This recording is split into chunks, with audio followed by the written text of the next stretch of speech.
जी बोआवत है, जेठानी जी बोआत है, जेठ जी बोआवत है।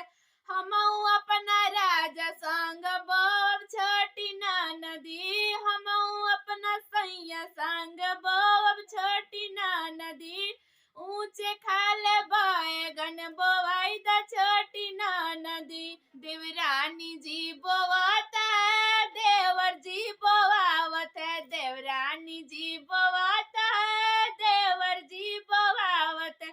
हमऊ अपना राजा संग बोब छोटी नदी, ऊंचे खाले